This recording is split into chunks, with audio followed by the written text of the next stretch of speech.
Hür Kərbəlanın ilk şəhididir. Birinci şəhididir.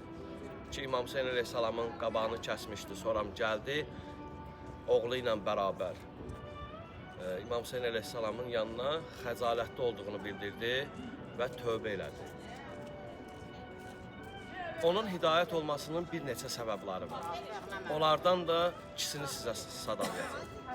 Birincisi odur ki, Hür ki İmam Hüseyn əleyhissalamın qabağını kəsdi Kərbəlada. İmam Hüseyn əleyhissalam ona dedi ki, ey Hür, sən bilirsən kimin qabağını kəsmisən? Dedi, bəli, tanıyıram, bilirəm səni kimsən. Sən Fatimənin oğlusan. Dedi, anam matəmində ağlasın. Bir halda ki, bilirsən mən Fatimənin oğluyam, sən mənim qabağımı kəsmisən burada. Ərəblərdə anan matəmində ağlasın sözü biraz ağır sözdür. Onu hər adam qəbul edə bilməz. Dedi, ya Hüseyn, mən sənin anavı tanıyıram, Fatiməni tanıyıram. Yoxsa sən olmasaydın, başqası olsaydı, mən bu sözün altında qalmazdım.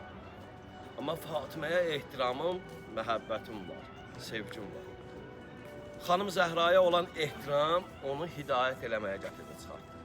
İkinci isə Həzrət İmam Hüseyn əleyhissalamla gəlmişdi ki, söhbət eləsin, filan şey eləyin, burada qalın, yəni sizin getməyiniz heç cürə alınmır. İmam Hüseyn əleyhissalam dedi, bari imkan vermirsiniz, biz qaydaq Mədinəyə. Heç bir şəraitlə, heç bir şərtlə razılaşmadı. Dedi, sən burada qalacaqsın. O zaman ki, İmam Hüseyn əleyhissalam dedi, biz namaz qılmalıyıq, namazımızı qılaq, yenidən danışarıq. O zaman İmam Hüseyn əleyhissalama gəldi, iqtida elədi. Oğlu ilə bərabər.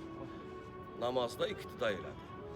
Və o da səbəb oldu ki, İmam Hüseyn əleyhissalama yanında hidayət tapdı.